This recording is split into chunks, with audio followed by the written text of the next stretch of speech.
Magandang araw mga kakutsero. Ito na naman po ang inyong lingkod na si Jigs na magbibigay sa inyo ng giya ngayong araw ng linggo. Ngayon po ay Agosto 11 at meron po tayong 7 magagandang karera na magsisimula po ng alas 2 ng hapon. Itong aking giya ay purely review and analysis ko lamang at walang halong information. Simulan na po natin. Race number 1, dito po magsisimula ang winner take all. 3-year-old maiden race. 1400 meters is the journey. May 8 kalahok. But 7 in numbers. May coupled entry tayo. Yung numero 2, side by side, coupled with star of the show. Dito sa karerang ito, no? Nung nakaraang laban, tinalo po nila ni Official Silto. Ang nasigundo po rito, yung dihadong numero 6, si Music and Magic, na sakay ni Apoy Asuncion. Kaya siya po ang napipisil ko rito, si Music and Magic. Itong Star of the Show, ang balita ko nakaraan dyan, mukhang inayaw lang nung karera yan si Star of the Show. Kaya sa tingin ko, ito yung mahigpit na makakalaban niya rito. Kaya dito sa race number 1, sa tingin ko, 2-horse race lang po ito. Ang pili ko po dyan, numero 6, Music and Magic, at panigundo ko po dyan yung numero 2, side by side, coupled with Star of the Show. Sa race number 2, dito po magsisimula ang pick 6. Field accommodating base handicap system race, class 5, 5 split, placer. Distance is 1400 meters. May 8 kabayong tatakbo rito, no? Dito possible scenario, no? Pwedeng mauna rito yung Gianchi at Denderen. Although sa tingin ko mas tatagal si Gianchi rito, no? Binigay na po kay Lester De Jesus. Siya po napupusuan ko diyan, si Gianchi. Sa tingin ko pwedeng tumalo sa kanya, no? Yung numero 3 na si Faiza. Gamay na gamay po ni J.R. Sargent de Ocampo yan, Faiza. Kaya dito sa race number 2, ang pili ko po, doon ako sa numero 5, Gianchi. Panigundo ko, numero 3, Faiza.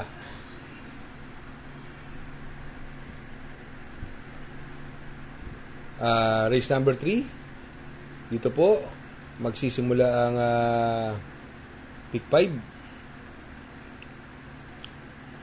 Field accommodating base handicap system race, class 3 and 4, 34 to 39, 40 to 46, merge. 1400 meters is the journey.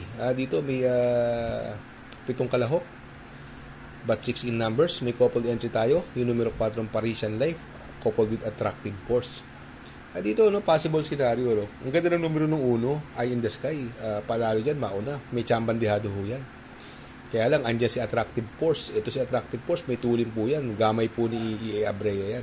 Sa tingin ko, pwede maghabulan sa unahan yan. Possible na rumimati rito, yung gamay na gamay po ni Apo, yung numero 7 si Batang Cabrera. At yung galing sa panalong yung numero 3, si Shanghai Silk. Itong karerang ito, anybody's race, no? Lahat to may panalo. Kahit si Euroclydon at si Basket of Gold, may panalo din po yan. Pero ako, pili ko po rito, doon ako sa numero 7 si Batang Cabrera. Panigundo ko yung numero 4 Parisian Light, coupled with Attractive Force. At sasama kong pandiyado yung numero 3 na si Shanghai Silk.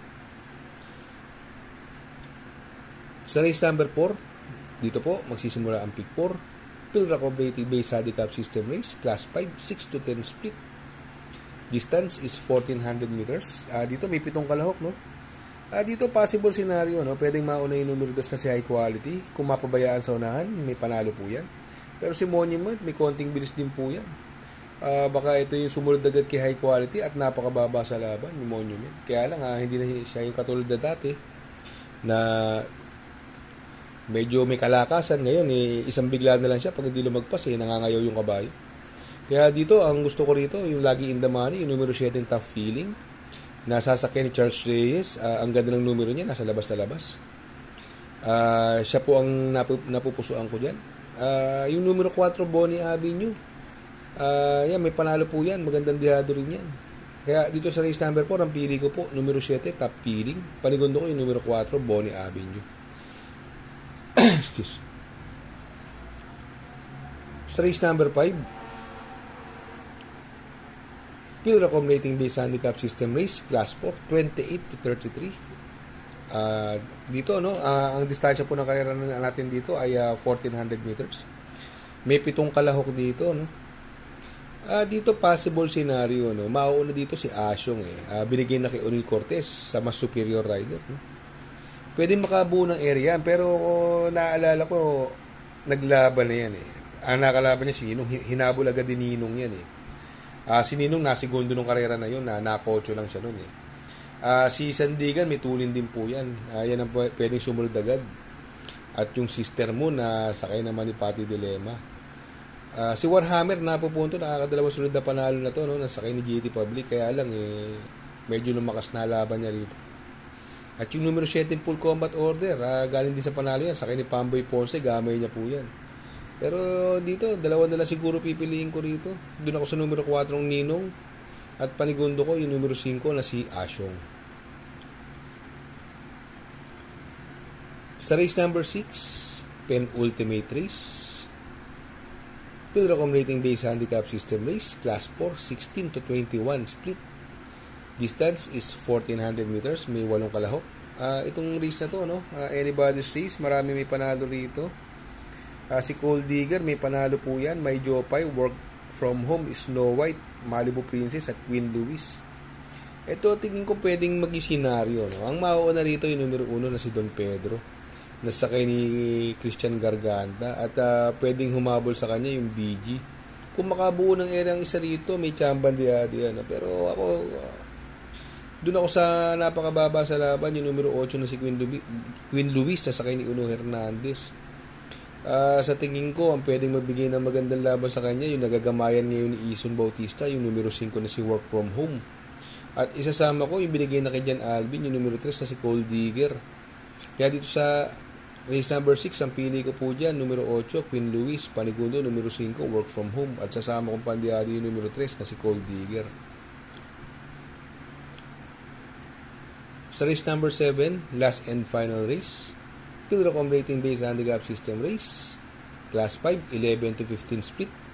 Distance is 1,400 meters. Dito may 10 kalahok, no? But 9 in numbers, may coupled entry po tayo. Yung numero 3 na si Heroes del 96, coupled with Heroes of Caloocan, no? Parehas bayani, hero eh. Pero dito, ang possible scenario dito, no? Pwedeng mauna rito si Skylaber, Heroes of Caloocan, at si I Like This Girl. Itong si I Like This Girl, nasigundo to last run kay Success of Times. Medyo nabigla niya si Success of Times dun, pero sa tingin ko medyo malakas naman kasi ang laban ngayon. Kursonada kondihado rito, no? Ito wala pang labas to eh. Numero 1 si Flywheel, ang ganda ngayon ng numero yan. Pagka nilabas yan, may tulin po yan, pwedeng manalo ng banderan tapos yan, yung Flywheel. Alam naman natin ang tinalo niya si Heavyweight. Magandang dihado yan, Flywheel, pwedeng isama po yan. Yung numero 2 sa Potential, galing sa segundo nakaraan yan from Toy Pits Guerra, ngayon si BJ Galleta. Alam naman natin na ipanalo ni BJ Galleta ang diado yan, si Potential. Kaya malaki chance po niyan. Yung dalawang tres, may panalo din po yan, si Heroes del 96 at Heroes of Caloocan, pati 4 Destiny.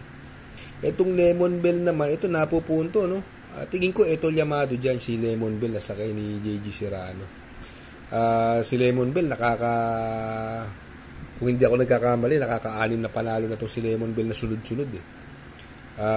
Sa akin lang baka ma-stop yung panalo niya, pero napupunto talaga yung kabayo eh. Yung I Tell You, may panalo din po yan, kaya lang from Mark Alvarez to MR Elos, sana maparemate ni MR Elos yan.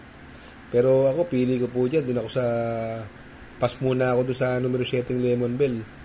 Hindi ko sinasabing walang panalo yan, malaki pa rin ang panalo niya at Sean Yamado dyan, pero hindi ko siya kursonada. Ang pili ko po dyan, numero 3, Heroes del 96, coupled with Heroes of Caloocan.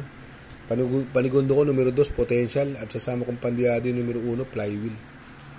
Good luck mga kakutsero. Sana po ay matapat ang ating giya, at yung mga nakasunod, sana po ay magsitama po kayo. Ako yung makikisuyo lamang na please like, share, subscribe, and hit the notification bell para updated kayo sa aking mga giya. Good luck po and happy racing.